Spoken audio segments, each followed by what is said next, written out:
Maruti Suzuki Swift Maruti কোম্পানির একটা successful গাড়ি। গাড়িটির লুকস, পারফরম্যান্স, মাইলেজ এবং লো মেনটেন্যান্স কস্টের জন্য পাবলিক গাড়িটি খুবই পছন্দ করে। বর্তমানে এই গাড়িটির 4th generation new facelift model চলে এসছে, যাতে নতুন জেড সিরিজ 3 সিলিন্ডার ইঞ্জিন ব্যবহার করা হয়েছে, যার মাইলেজ এবং পারফরম্যান্স অনেক বেটার পাবেন। এছাড়া নতুন ধরনের স্মোকি হেডল্যাম্প এবং গ্লসি গ্রিলস গাড়িটির লুকসকে অনেক এনহ্যান্স করে দিয়েছে। আজ এই নতুন 4th জেনারেশন সুইফটের খুঁটিনাটি বিষয় নিয়ে আলোচনা করব। গাড়িটি আগের থেকে ভালো হয়েছে কিনা, পারফরম্যান্স কেমন হয়েছে বা নতুন কি কি ফিচার্স অ্যাড হয়েছে, এবং আপনার এই গাড়িটি কেনা উচিত হবে কিনা, এই সব বিষয় নিয়ে আলোচনা করব। তো চলুন শুরু করা যাক। 1 নম্বর, প্রথমেই আসা যাক ইঞ্জিনের কথায়। সুইফটের আগের মডেলে 4 সিলিন্ডার ইঞ্জিন ব্যবহার করা হতো, কিন্তু এই নতুন মডেলে 3 cylinder Z series 1.2 litre petrol engine ব্যবহার করা হয়েছে। 3 সিলিন্ডার শুনে অনেকে হয়তো ভাববেন পাওয়ার হয়তো কমে যাবে বা ইঞ্জিনে ভাইব্রেশন আসবে, কিন্তু ব্যাপারটা তা নয়। এই জেড সিরিজ ইঞ্জিনে আগের থেকে অনেক বেশি মডিফাইড হয়েছে, ফুয়েল এফিসিয়েন্ট হয়েছে এবং অনেক স্মুথ হয়েছে।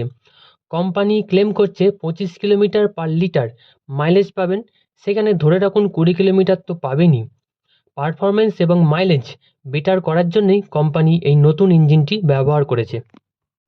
2 নম্বর, সুইফট গাড়িটির মোট 5টি মডেল বাজারে এসছে।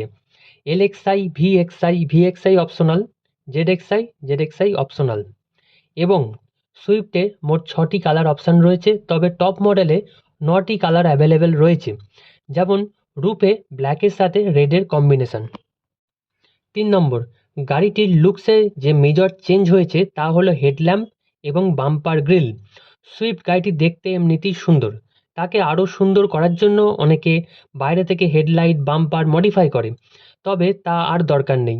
কোম্পানি নতুন স্মোকি হেডল্যাম্প দিয়েছে, তার সাথে ব্ল্যাক বাম্পার গ্রিল দিয়েছে, যা গাড়িটিকে এতটাই সুন্দর করে দিয়েছে যে আর বাইরে থেকে মডিফাই করানোর দরকারই পড়বে না। আর একটা মাইনর চেঞ্জ করা হয়েছে, আর সেটা হলো পিছনের দরজার হ্যান্ডেলটি উপরের বদলে নিচে করে দেওয়া হয়েছে, যেমনটা আগে ছিল। এটাও বেশ দেখতে ভালো লাগছে। তবে যেটা খারাপ লাগলো সেটা হলো গ্রাউন্ড ক্লিয়ারেন্স এবং অ্যানালগ মিটার। নতুন সুইফটের গ্রাউন্ড ক্লিয়ারেন্স সেই আগের মতনই 163 মিলিমিটার। আমার মনে হয় গ্রাউন্ড ক্লিয়ারেন্সটা যদি 170 মিলিমিটার হতো তাহলে ভালো হতো, তাহলে এই গাড়ি নিয়ে নিশ্চিন্তে পাহাড়ি রাস্তায় যেতে পারতেন। যাই হোক, কোম্পানি যখন দিয়েছে কিছু ভালো ভেবেই দিয়েছে। আর অ্যানালগ মিটার এখন আর চলে না, সব গাড়িতেই ডিজিটাল মিটার এসে গেছে, এমনকি বাইকেও ডিজিটাল মিটার দিচ্ছে। সেই জায়গায় দাঁড়িয়ে 2024-এ নতুন ফেসলিফট মডেলে অ্যানালগ মিটারের ঠিক মানানসই হলো না। যাই হোক, কোম্পানি যখন দিচ্ছে কিছু ভালো ভেবেই হয়তো দিয়েছে। সুইফটের বুট স্পেস বরাবরই কম, যেহেতু এটি একটি হ্যাচব্যাক গাড়ি। নতুন সুইফটের বুট স্পেস 265 লিটার, খুব একটা ছোট নয়, একটা ট্রলি আর একটা ব্যাগ ধরে যাবে। এছাড়া নতুন সুইফটের এলএক্সআই ও ভিএক্সআই মডেলে 14 ইঞ্চি টায়ার রয়েছে, যেখানে জেডএক্সআই মডেলে 15 ইঞ্চি টায়ার দিয়েছে কোম্পানি। আরও অনেক কিছু কিছু ভালো ইমপ্রুভমেন্ট করেছে, সেগুলো হলো একদম বেস মডেলই 6টা এয়ারব্যাগ দিয়েছে, 4টে পাওয়ার উইন্ডো ও সেন্টার লকের মতো সুবিধাও দিয়েছে, যেগুলো আগে ভিএক্সআই মডেল ছাড়া পাওয়া যেত না। ব্রেকের ক্ষেত্রে সামনে 2টো ডিস্ক ব্রেক এবং পিছনে 2টো ড্রাম ব্রেক দিয়েছে।